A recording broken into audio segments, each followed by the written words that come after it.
Thank you for the introduction and to Nanopore for the invitation.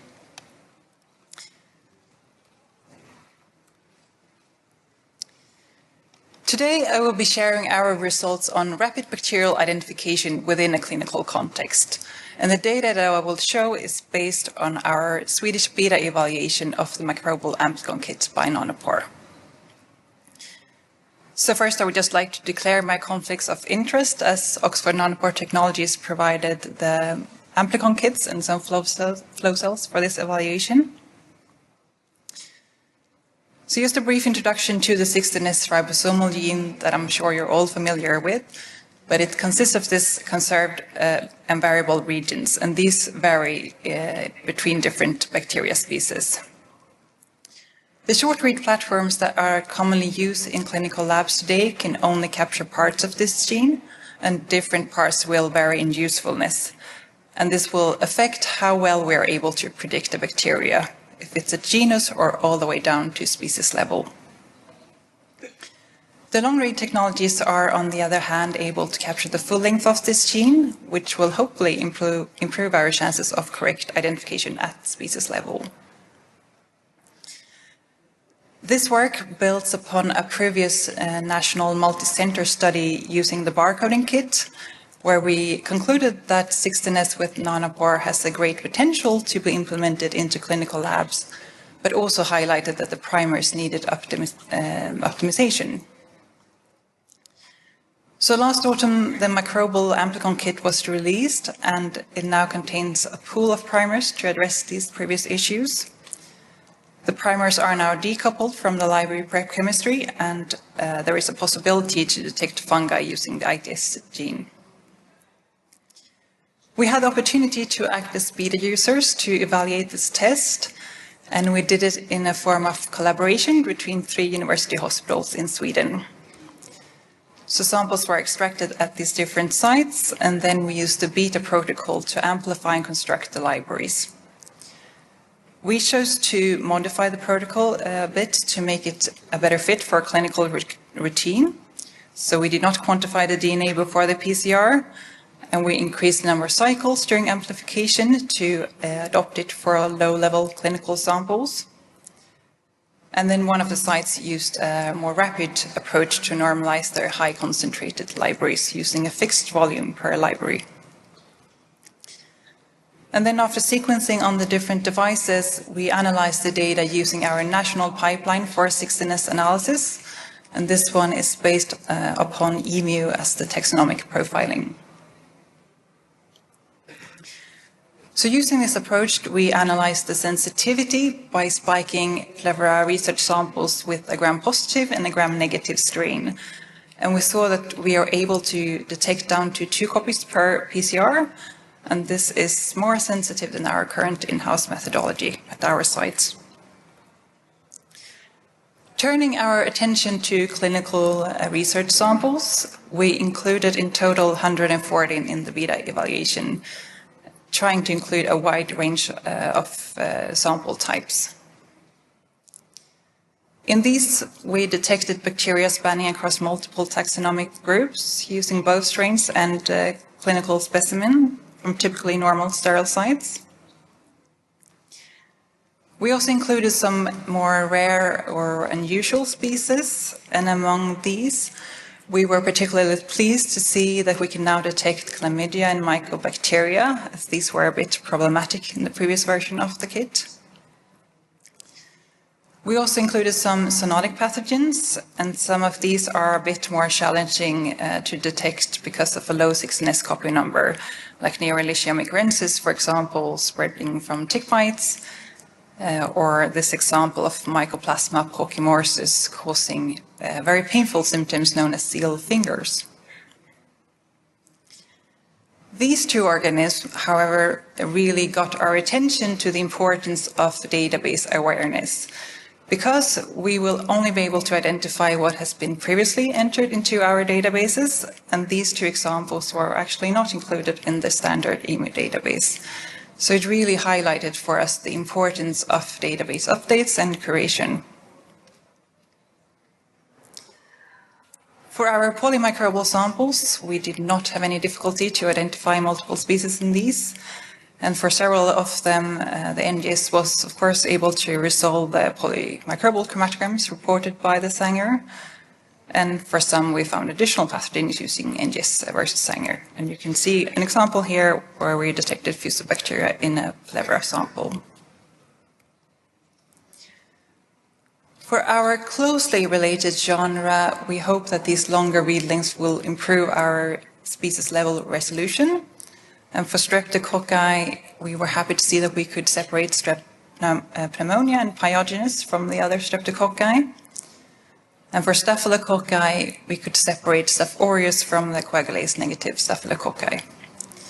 So these results, they look very promising, even if we would like to have a larger data set before we can fully confirm this level of resolution. We included 17 samples that were negative by Sanger sequencing. Most of these produced low-quality reads, resulting in many of them being unclassified or environmental bacteria. We did find low levels of Cutibacterium acnes, which is a common contaminant. For 2 of the samples, we found higher levels of acnes that we believe we would have reported with the NGS results, but of course, including a comment to the clinicians to consider its clinical relevance in each of these 2 cases. 5 of the samples were not detected using the microbial kit. 4 of these were estimated to be low abundant. The 5th one was not, but it was included in a run in which the libraries were not properly normalized, likely resulting in this case in insufficient sequencing depth for this particular library. And we have detected fusobacterium in clinical samples after this, so we are not concerned about it. Finally, we occasionally detect certain Borrelia species using our in-house 16S PCR. For most of our samples, the clinicians can request our specific testing for Borrelia, as these are typically part of the Lyme group causing borreliosis. But Borrelia miyamotoi, on the other hand, is part of the relapsing fever group, and this causes more unspecific symptoms which are harder to diagnose. So therefore, it is very important for us that we are able to pick up these cases using the 16S approach instead. When we tried the detection of Borrelia, we found relatively low levels of Borrelia here in green. And for some, we did not detect a positive PCR product on an agarose gel, despite CT values of around 30. And these are levels that we typically see in our clinical samples. So at this stage, we were not really able to draw any definite conclusions regarding the detection of Borrelia, which I will come back to later. So from the beta evaluation, we concluded that this technology allows us to discriminate between the closely related species and that the results match with our different in-house methodologies at different sites. Regarding the detection of Borrelia, we needed further evaluation. But since the results were otherwise very promising, we decided to continue on evaluating with the released version of the kit, expanding to additional sample types and working towards reducing the analysis time. So I will now move on with this continued evaluation at our site at Sahlgrenska, starting with the unresolved question of Borrelia detection. So for Borrelia, we analyzed a quality control QCMD panel to assess the primer compatibility. And again, we found relatively low levels of Borrelia, and for some, we detected only a weaker positive PCR product in an agarose gel, despite CT values of around 27, 28. And then using a plasma dilution theory, we were able to detect down to 10 copies per PCR action. But as you can see, the majority of the reads are dominated by background bacteria like Streptococcus, for example. So from this, we concluded that detection of Borrelia is challenging, and it's something that's further complicated by the fact that Borrelia carries only a single copy of the 16S gene, And in addition to this, the bacterial load remains very low during infection. So up to April, we have analyzed an additional 184 samples using the microbial kit. And we tried to include more of these unusual pathogens. And some of these were particularly important for us to confirm, as we are routinely BSL-3 inactivating suspected high-risk pathogens for the lab and confirming these using the 16S approach. So we did, for example, detect Francisella and Brucella. We also wanted to include additional sample types, and one example of these are blood culture bottles. And this is because we have a routine that when they flag positive but then remain culture negative, they are transferred to 16S diagnostics. But they are known to sometimes inhibit NGS workflows, which is why we were interested to try them. And we found that by diluting the DNA before the PCR, we were able to analyze and sequence these.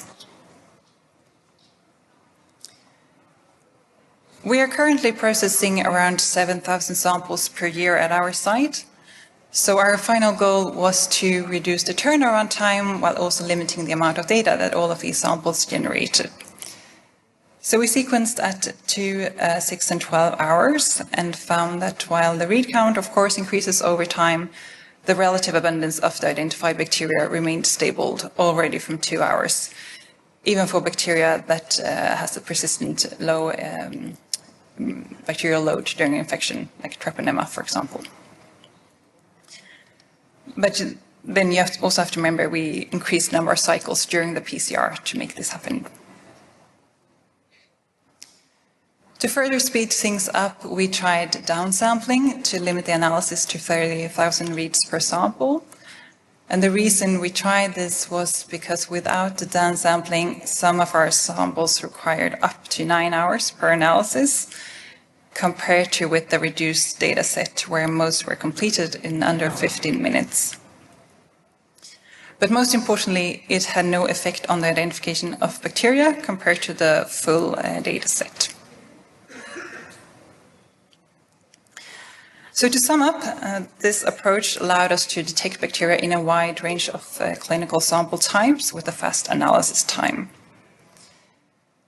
Like I said, up-to-date databases are essential, and so is collaboration across different professions, culture collections, and networks, both to maintain these databases, but also to interpret and discuss the results. Since the results are looking very encouraging, we are now focusing on assessing the robustness for clinical routine with the goal of implementation, which we hope will be supported by additional barcoding options. And ultimately, we aim to run this analysis daily with a turnaround time to about 36 hours. So with this, I would like to thank my fantastic colleagues at the different counties and our sponsors, GMS Microbiology and Oxford Nanopore Technologies. Thank you.